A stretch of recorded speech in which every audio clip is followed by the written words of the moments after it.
Assalamualaikum warahmatullahi wabarakatuh. Oke guys, sebelum kalian menonton video ini, jangan lupa like, komen, dan subscribe, dan juga share.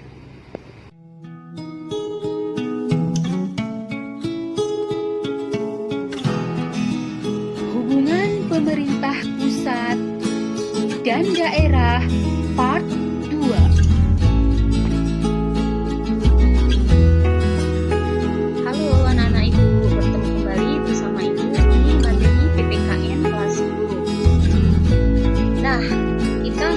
Bahas tentang hubungan pemerintah pusat dengan pemerintah daerah. Di pertemuan pertama atau part 1 kita telah membahas tentang desentralisasi atau otonomi daerah dalam konteks negara kesatuan Republik Indonesia. Nah, sekarang kita akan membahas tentang kedudukan dan peran pemerintah pusat dan daerah. Oke, langsung saja ya.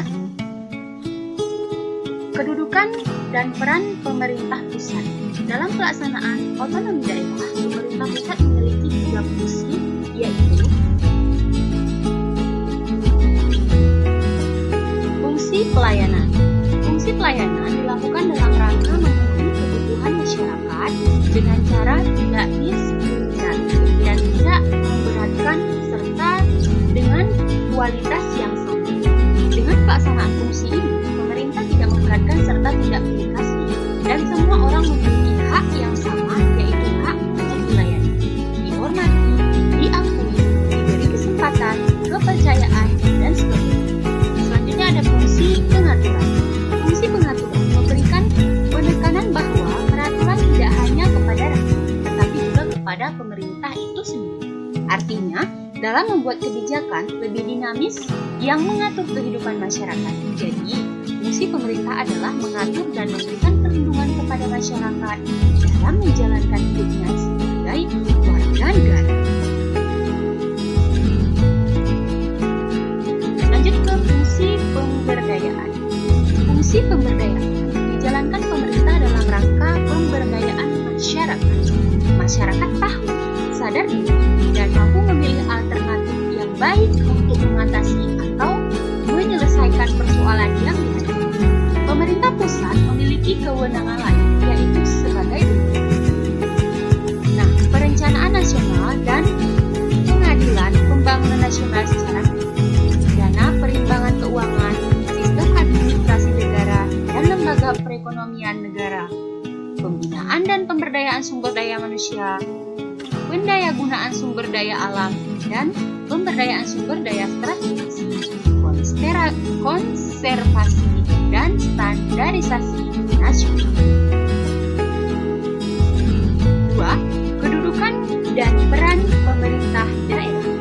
Kewenangan pemerintah daerah adalah penyelenggaraan urusan pemerintah oleh pemerintahan daerah dan Dewan Perwakilan Rakyat Daerah menurut asas otonomi dan tugas pembantuan dengan prinsip ekonomi seluas-luasnya dalam sistem dan prinsip negara kesatuan Republik Indonesia sebagaimana dimaksud dalam Undang-Undang Dasar Negara Republik Indonesia tahun 1945. D. Daerah khusus, daerah istimewa, dan otonomi khusus. Pasal 18B ayat 1 Undang-Undang Dasar 1945 menyatakan bahwa negara mengakui dan menghormati satuan-satuan pemerintahan daerah yang bersifat khusus atau bersifat istimewa yang diatur dengan undang-undang. Undang-undang yang dimaksud adalah Undang-Undang Nomor 9 Tahun 2015 tentang perubahan kedua atas Undang-Undang Nomor 23 Tahun 2014 tentang pemerintahan daerah.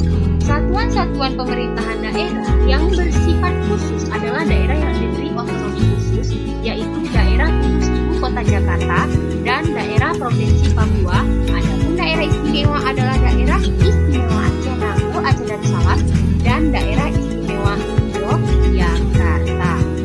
Ya, anak ibu, next. Masuk ke perangkat daerah sebagai pelaksana otonomi daerah. Perangkat daerah meliputi perangkat daerah provinsi dan perangkat daerah kabupaten kota. Perangkat daerah provinsi terdiri dari sekretaris daerah, sekretariat DPRD, dinas daerah, dan lembaga teknik daerah. Adapun perangkat daerah kabupaten kota terdiri dari sekretariat daerah, sekretariat DPRD, dinas daerah, lembaga teknis daerah, kecamatan, dan desa atau kelurahan. Ya. Oke. Masuk ke D, Dewan Perwakilan Rakyat Daerah DPRD. DPRD merupakan lembaga perwakilan di tingkat daerah yang berkedudukan sebagai unsur penyelenggaraan pemerintah daerah. DPRD menjadi mitra pemerintah daerah, kepala daerah beserta aparatnya dalam menjalankan pemerintahan daerah. Nah, DPRD Provinsi. Anggota DPRD Provinsi dipilih melalui pemilu. Keanggotaan DPRD Provinsi diresmikan dengan keputusan Menteri Dalam Negeri atas nama Presiden.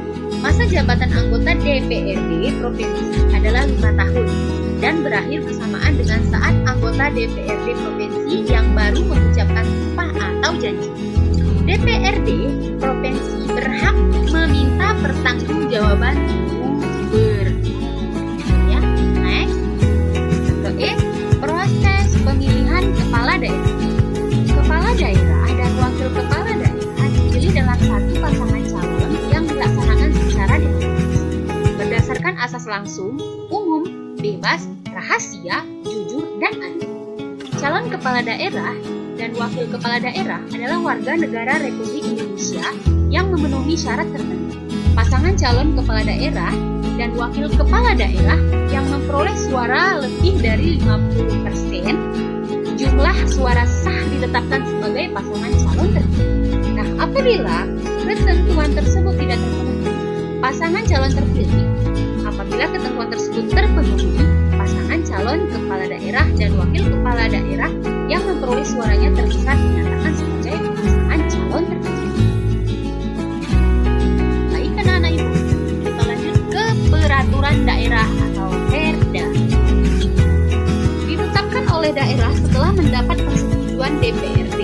Perda dibentuk dalam rangka penyelenggaraan otonomi daerah, provinsi, kabupaten, kota. Dan tugas pembantuan.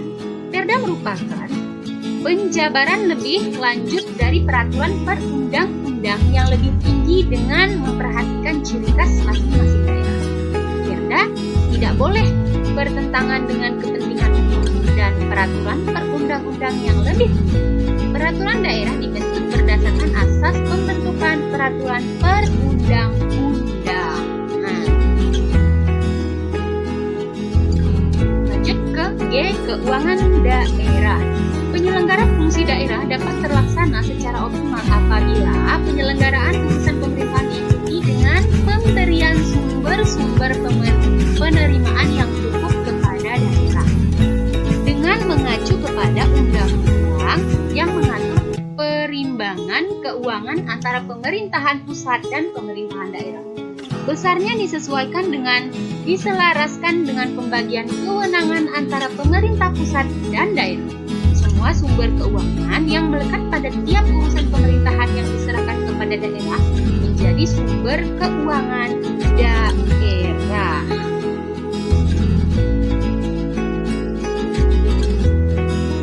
Baik anak-anak ibu, sampai di sini kira-kira dapat dipahami ya. Semoga dapat dipahami maksudnya. Dan semoga video ini bermanfaat. Di sini ada tugas mandiri. Yang pertama, tugasnya sebutkan landasan hukum pelaksanaan otonomi daerah. Yang kedua, jelaskan kedudukan dan peran pemerintah pusat. Jelaskan kedudukan dan peran pemerintah pusat. Ini dikerjakan di buku latihannya, kemudian di-upload kembali ke Google Classroom. Ya, cukup sekian materi kita hari ini. Sampai ketemu di video-video pembelajaran selanjutnya. Jangan lupa like, komen, dan subscribe agar ibu lebih semangat lagi bikin videonya. Ya. Ibu akhiri, wassalamualaikum warahmatullahi wabarakatuh. Bye-bye.